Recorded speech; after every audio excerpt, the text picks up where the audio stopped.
શિક્ષણ પ્રણાલી અને તેનું ચિંતન. ભારતીય શિક્ષણ પ્રણાલી यानी कि श्रेणी विश्वની સંસ્કૃતિમાં મહત્વની પ્રથમ સ્થાને છે. પહેલે સ્થાન पे है. भारत એવા શબ્દોનો અર્થ કે જે જ્ઞાન પ્રાપ્તિ માટે જે સતત રહે છે.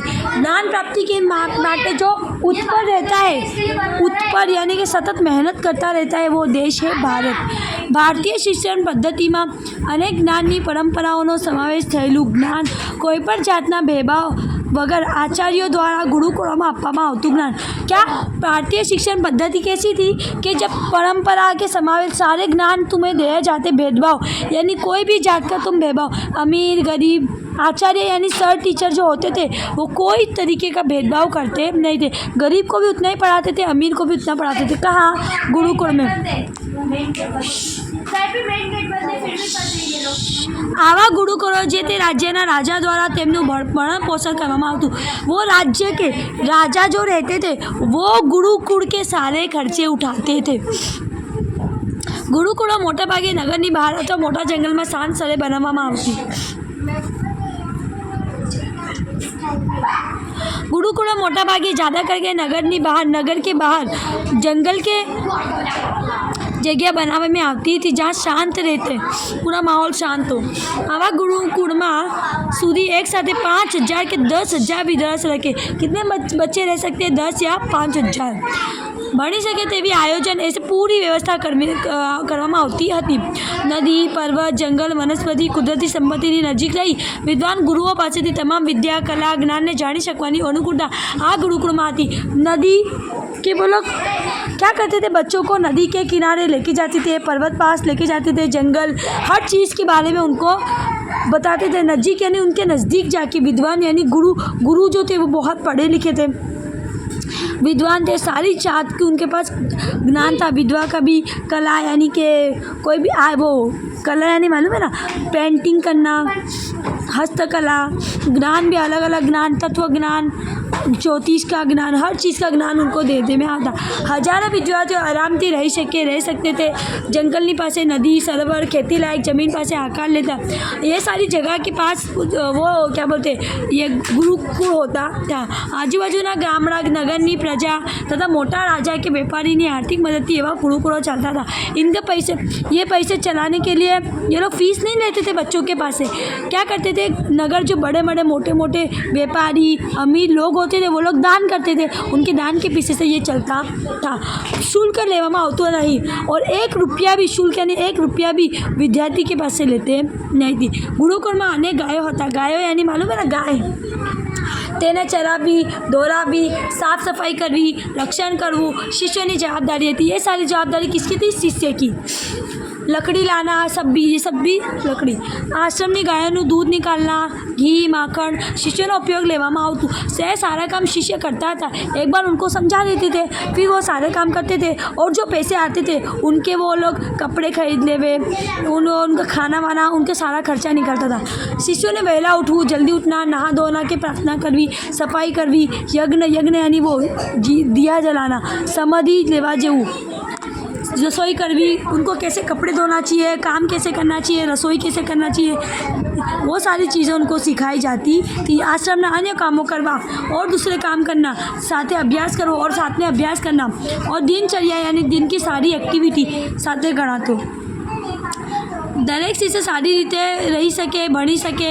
अलग खंड उनको लिए अलग रूम देने में आता है. जैसे हमारे हॉस्टल में रहता है ना, खुद से खाना करना, खाना बनाना सारे किए. जे मैदान करवानी तमाम सुविधा होती.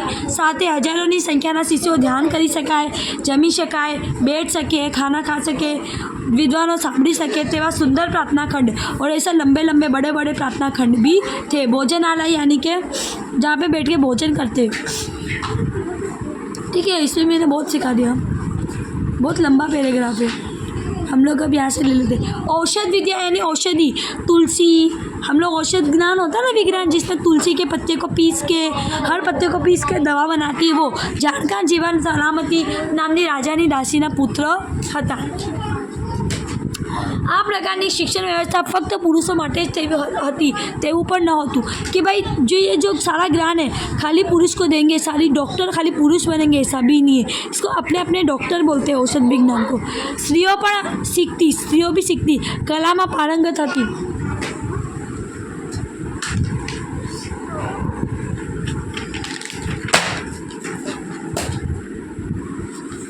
પારંગત યાની કે હોશિયાર હતી. વૈદિક સાહિત્યના વર્ણન અનુસાર સ્ત્રીઓ શિક્ષણ પ્રાપ્ત કરી ब्रह्मवाहिनी के ऋषि का संज्ञा प्राप्त करता. जैसे हम डॉक्टर, इंसान डॉक्टर बनने के बाद डॉक्टर संज्ञा मिलती है उनको, सीए बनने के बाद सीए, इंजीनियरिंग के बाद ईयर, वैसे उनको क्या मिलती थी? ब्रह्मवाहिनी. उनके नाम के आगे क्या लिखता था? ब्रह्मवाहिनी या ऋषि का या अपाला. अति क्रूर. अगर आगे पढ़ेगी तो अपाला नाम मिलेगा. बृहस्पति की पुत्री होमशा, अंगिरा ऋषिनी पुत्री सास्वती वगैरह सामना ऋग्वेदनी ऋचाओनी रचयिता હતી. ये इन्होंने ऋग्वेद बनाया है. रचयिता यानी रचना करनी, लिखना. स्त्रियों ने संगीत, नृत्य जैसी अलग कला भी उनको दी जाती थी. कैसे नाचना है, संगीत सिखाना, वो सब भी उनको सिखाते थे. पाणिनि यानी कि ऋषि का नाम है. छात्रावास यानी कि उनके बच्चे અને તેની શિક્ષા વૈસાની વાત તેના ગ્રંથમાં જણાવી છે. उन्हें अपनी एक बुक लिखी है, किताब लिखी है, उसमें सब लिखा है. कविता, चिकित्सा, विज्ञान જેવા વિષયોના સ્ત્રીઓની એવી સિદ્ધિ પ્રાપ્ત કરતી. स्त्री को ये 3 सब्जेक्ट में भी बहुत इंटरेस्ट होता. प्राचीन शिष्य थी, खूब सुंदर और प्रकृति खोड़े रहीने मर्यादित संसाधनों वाली व्यवस्था थी. इसका मतलब क्या है कि लड़कियां पहले से ही बहुत आगे रहती है. શિક્ષણ પદ્ધતિ. આજે શિક્ષણ પદ્ધતિના અનેક સાધનો ઉપયોગ કરવામાં આવે છે, પણ પ્રાચીન ગુણો પર ખૂબ જ ઓછા સાધનો હતા. अब तो कितने सारे साधन है ना शिक्षण पद्धति के, लेकिन पहले औसत थे. अब डायरेक्ट हम ये पढ़ेंगे. संवाद. गुरु और शिष्य विनय और जिज्ञापूर्ण संवाद कर ज्ञान प्रदान करता. गुरु क्या करता? बच्चों के साथ तमीज़ के साथ बात करता. आज तो कितने बदतमीज़ी के साथ बात कर लेते टीचर्स भी, और शिष्य भी उनको उल्टा जवाब नहीं देते. आज तो बच्चे भी उल्टे जवाब दे देते. मंत्रों गंत्रों और शास्त्र पर एक बीजा सामने अपना विचार रजू करता और अपने विचार एक दूसरों को देते. आदान प्रदान यानी लेना देना. प्रश्नोत्तरी. शिष्य जिज्ञासावश प्रश्न पूछे. सिख से क्या करते थे? प्रश्न पूछते थे कि सर ये कैसे हुआ, ये कहाँ से आया, और गुरु उसका जवाब भी देते. रामायण प्रसंग में राम, लक्ष्मण अन्य शिष्यों वशिष्ठ ऋषि ने प्रश्न पूछीने ज्ञान मेळवता था. बार बार प्रश्न पूछना चाहिए. प्रश्नोत्तरी करके ज्ञान प्राप्त होता है. कथन. गुरु प्रकृतिના સાનિધ્યમાં પશુ पक्षी वनस्पति वच्चेना पृथ्वीना जीवनना दरेक क्षेत्रનું ज्ञान पीरसे છે. क्या उनको क्या कथन का भी ज्ञान दिया जाता है? पशु पक्षी कहाँ से आते हैं, उनकी बोली क्या होती है, वनस्पति वच्चेना शिष्यों जीवन, उनको जोड़ना, ये सब चीज़ें भी सिखाई जाती. अभ्यासक्रम. प्राचीन गुरुकुल पद्धति में व्यवहारिक जीवन लक्ष्य शिक्षण આપવામાં આવતું. व्यवहारिक जीवन, जीवन से लगता जीवन. व्यवहारिक जीवन लक्ष्य यानी कि जीवन से लगता शिक्षण, यानी गुणाकार, भागाकार. 4 वेद, ब्राह्मण ग्रंथ, चाणक्य, उपनिषद, वेदांग, विविध प्रकारना शास्त्रों, ये किताबों के नाम है. उनको क्या वगैरह शिष्यों शिक्षण આપવામાં આવતું. શિષ્યના સર્વાંગી વિકાસ અને સ્વાસ્થ્યના शिक्षण पर भार મૂકવામાં આવતું. સર્વાંગી विकास यानी बच्चे नबड़े ना हो, हट्टे कट्टे लंबे चौड़े हो, उनका भी उनको ज्ञान देते आता.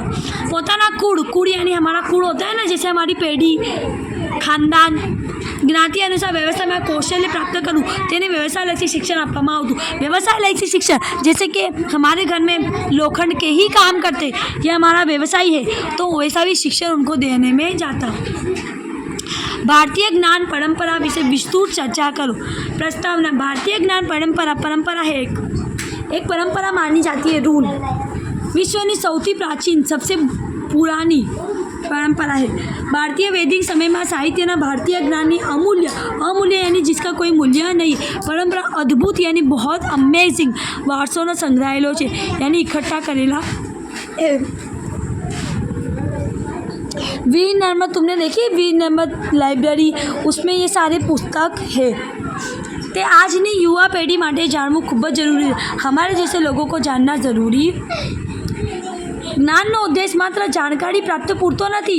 तुमने जानकारी ले ली उतना नहीं है. दर्शन અને જ્ઞાનની વિજ્ઞાનની समस्त परंपरा मानव गीत जोड़ाયેલું છે, लेकिन उसको दर्शन करो, उसको समझते यानी उसको अमल में करो, लोगों को दूसरों को भी सिखाओ, ये ज़रूरी है. ભારતવર્ષની જ્ઞાન પરંપરા હંમેશા હજારો વર્ષ દરમિયાન प्राचीन मानવામાં આવે છે. हमारी मान्यता को कितने 1000 वर्ष पुरानी मानने में आती है. वेद, ऋग्वेद, यजुर्वेद, सामवेद और अर्थवेद. अब हम वेद के बारे में पढ़ेंगे. वेद दुनिया का प्रथम धर्म ग्रंथ है. पहला ग्रंथ क्या था? वेद. આના આધારે ધર્મની ઉત્પત્તિ અને વિકાસ થયો. इसके आधारे हमारा उत्पत्ति और विकास हुआ है. वेद ईश्वर द्वारा ऋषियों ने संभળાવવામાં आवेल ज्ञान पर आधारित છે. ईश्वर यानी कि ईश्वर ऊपर वाला ऋषियों को बताता था और ऋषि क्या करते थे, उनको अपनी बुक में लिखते थे और उसके कहते वेद. એટલે તેને સ્મૃતિના નામ ઓળખવામાં આવે. स्मृति यानी अंदर ही अंदर उसको लिखा करते थे. कौन लोग? ऋषि लोग. और ये ज्ञान कौन देता था? ईश्वर.